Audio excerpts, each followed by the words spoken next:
Hi everyone. In this video, I am going to explain probability theorems. Theorems of probability are laws of probability. First theorem is the addition theorem and multiplication theorem. There are two theorems, addition theorem and multiplication theorem. Addition law or multiplication law. Before going to these theorems, some prerequisites are there. So we should know what is mutually exclusive events and also independent events. Mutually exclusive events means happening of one event, the happening of, see for example, if I toss a coin, getting tail, happening of tail, which prevents the happening of head. These both are mutually exclusive. Happening of one event prevents the happening of other events. Or there is no common element between these two events. These mutually exclusive events cannot happen simultaneously. But independent events, the independent happening of one event does not depend on other events. Or events can occur simultaneously. Example, if I toss a coin, two coins, if I am tossing, getting head in first coin and getting head in second coin, both the events are independent events. So complete details you will get in the previous video. Please go through earlier video before watching this video. First, I am going to explain addition theorem.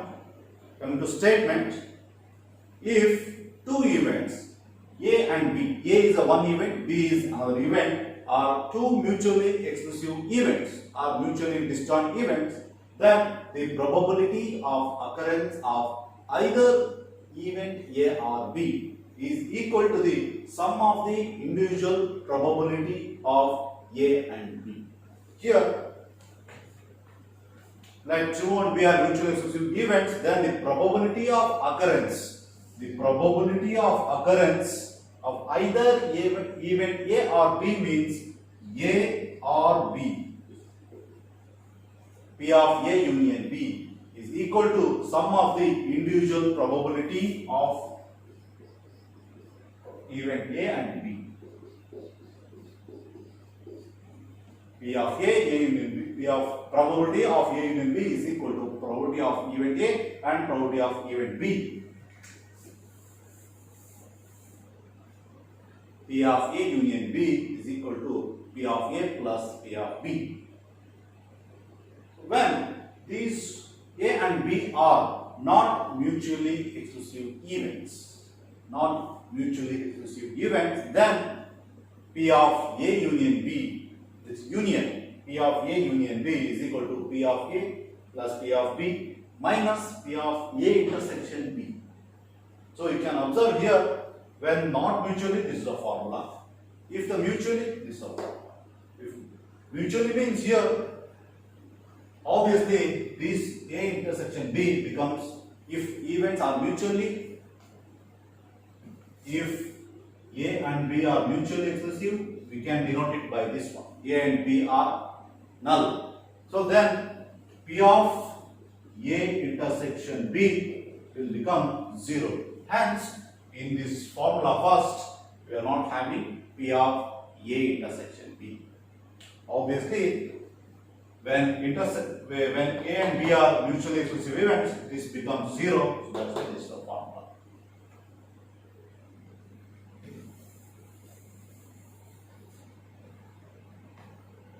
If a card, come to an example, if a card is drawn from a pack of cards, what is the probability to get a drawn card is either king or queen? So, pack of cards, total 52 cards will be there, total 52 cards. In this, what is the probability of getting card is either king or queen? So, getting king and queen, so these columns, king card and queen card. So now here let A be the event of getting king card. Okay. Then B is the event of getting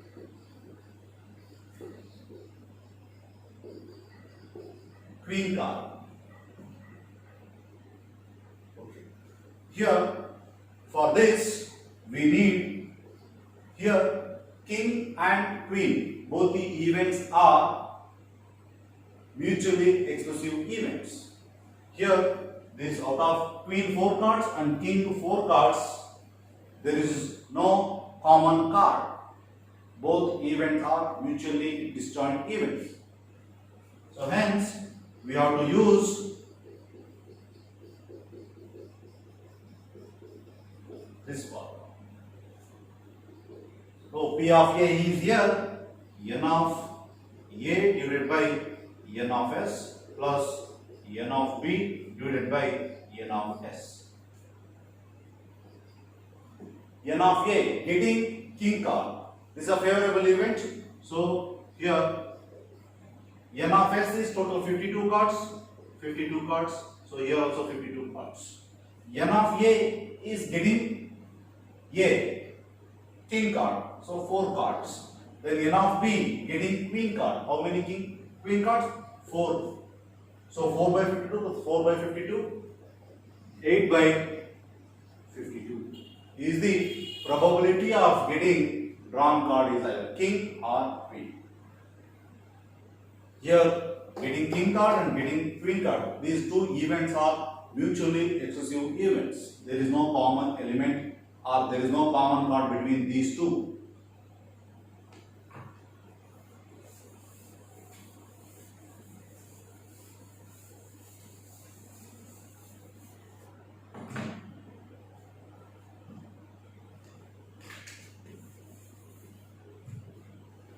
Another example, if a card is drawn from pack of cards, what is the probability that drawn card is either king or spade? King card or spade card? Solution. So these are the cards. Now either king or spade. So king cards, 4 cards and spade cards. Spade cards. Now let A be the event of getting king card and B be the event of getting spade card. Now between these two, so out of all these things,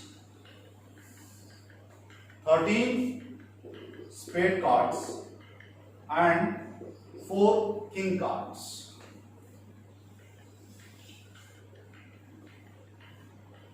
Between these events, we can have one common card, one common element.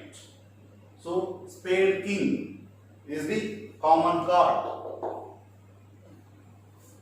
Hence, these two events are not mutually exclusive events. Between these two events, there is a common card or the common element. Hence, these two events are not mutually exclusive events. Hence, we have to use the formula P of A union B, P of A plus P of B minus P of A intersection B. So now, P of A, n of A divided by n of S plus n of B divided by n of S minus n of A intersection B n of S. Now n of S is 52, 52, 52, total 52 cards. How many king cards? So 4 cards. This is a favorable event. How many spade cards? 13. 13 spade cards. And how many common cards? Between these two events, one common card. So that's why we have to subtract that one. 1 by 52. So hence 4 by 52 plus 13 by 52 is 17 by 52 minus 1 by 52, 16 by 52.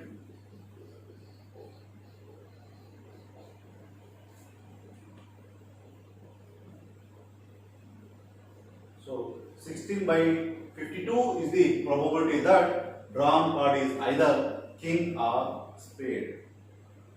So here this is expressed in ratio. You can express in decimals or in percentage also.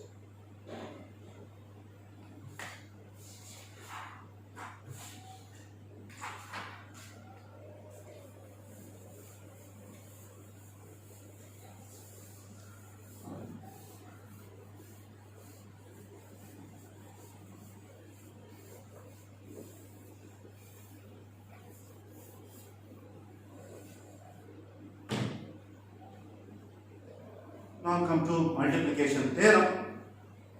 Statement: if two events A and B are independent events, then the probability of occurrence of both the events A and B is equal to the product of their individual probability of A and B. When A and B are independent, then we need intersection. So probability of occurrence of both the events, independent events, is equal to the product of their individual probability, P of A into P of B. This is the formula for this multiplication theorem. P of A union B is equal to P of A into P of B.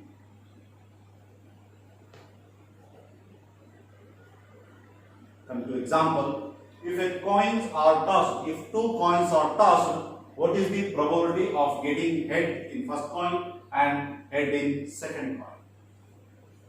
So here, getting head in first coin, let A be the event of getting head in first coin. Let B be the event of getting head in second coin. So here these two events are independent events. Happening of this one event does not depend on happening of other events. Here we need this formula.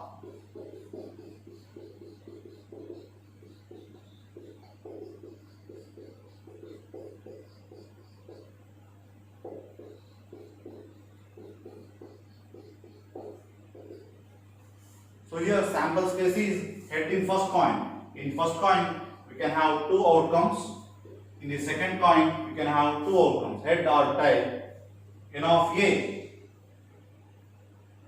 getting head in one chance and getting head in second coin 1. So here 1 by 4. 1 by 4 is the probability of getting head in first coin and head in second coin. This is an example for multiplication theorem.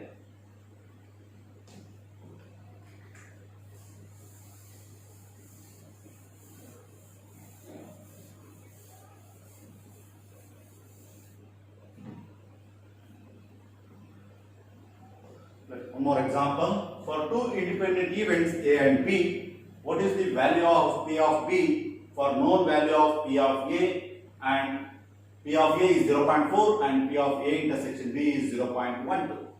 So when two independent events P of A intersection B is equal to P of A into P of B.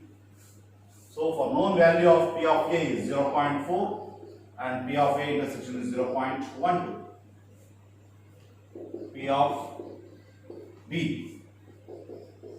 P of B is equal to 0.12 divided by 0.4 is equal to 0.3.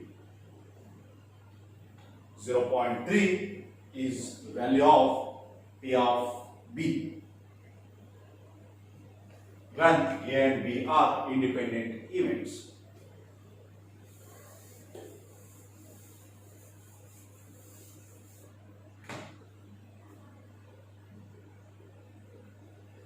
In brief, theorems, right now I explain the theorems of probability. One is addition theorem.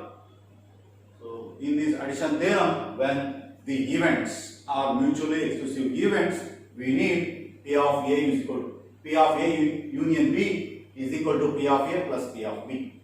When events are not mutually, so addition is minus P of A intersection will be added. This one. And this example, when addition theorem, if we say the event, if we say event A or B, event A or B, in that case this is with respect to addition theorem, event A or B,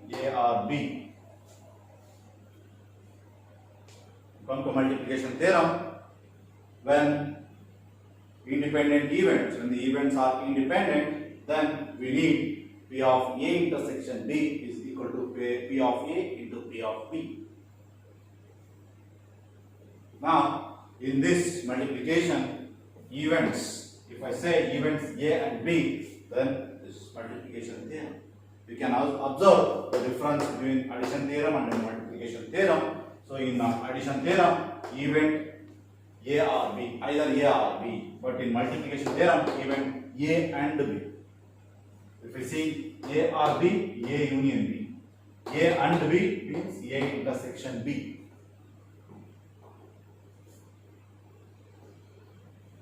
Now, just one more example.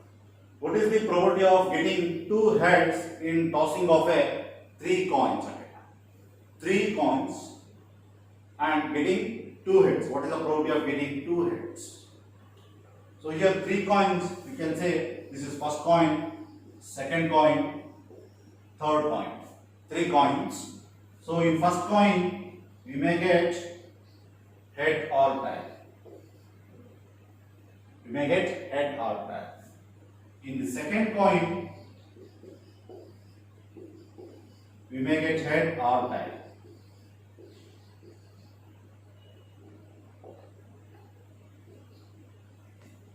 In the third coin also,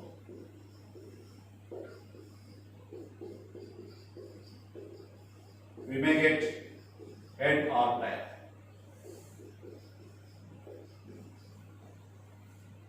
Now, to find out probability, we need sample space. What are the possible samples?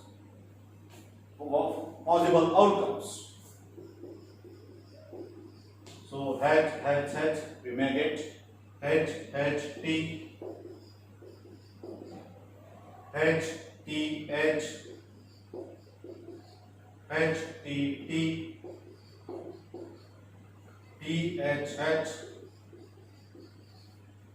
T, H, T,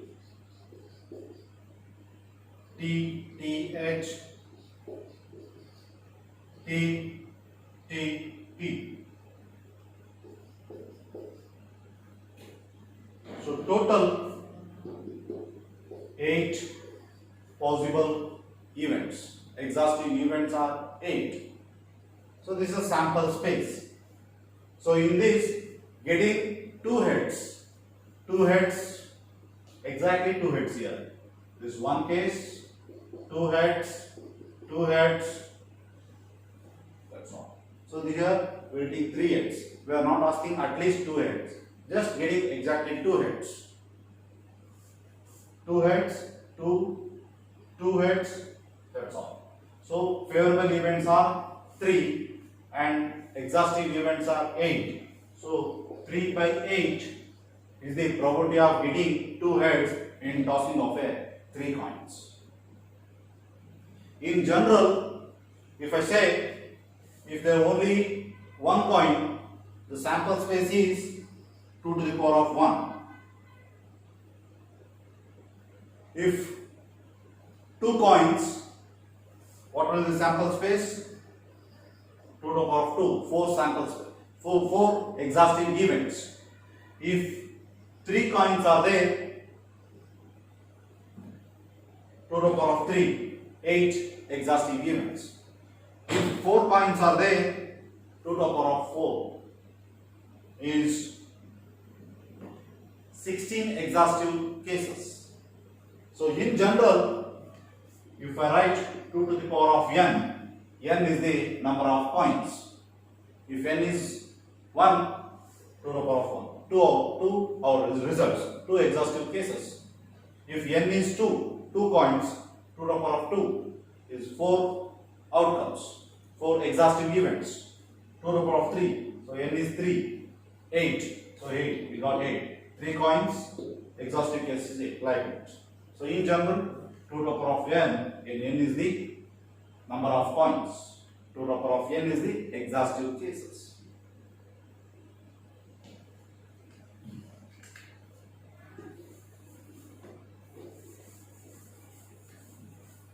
Now, so probability is 3 by 8 in getting 2 heads in tossing of 3 coins at a time. So, if the case is, what is the probability of getting 2 heads in tossing of 10 coins at a time?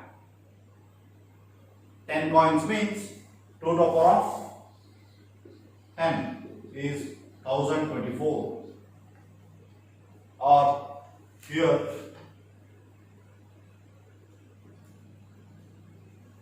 2 to the power of 10 is 1024. 1024 exhaustive cases. So, like this, we cannot write. It's a lengthy procedure. For that, we need formula.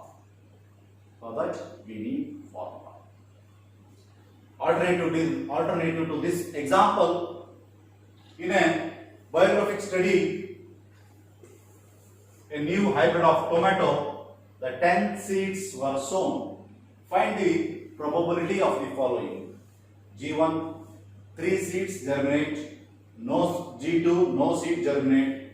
G3, 1 seed germinate. Like 2 seeds germinate. At least 1 seed germinate. Not all seeds germinate. Just I tried explaining in the coins example, but in reality, in agricultural examples, we may face this type of problems. The probability of getting 3 seeds germinate, probability of no seed germinate out of 10 seeds, probability of 1 seed germinate. In these situations, we need formula.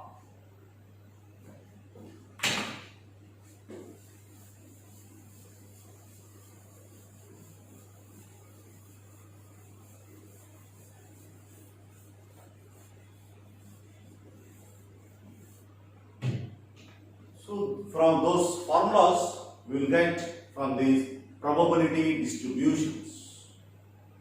The distribution of probability at different level. At what level we can have the probability? For 10 coins, what is the probability of getting 2 heads? From the probability distribution we will get it. If 10 seeds were sown, what is the probability of getting at least 2 seeds germinate?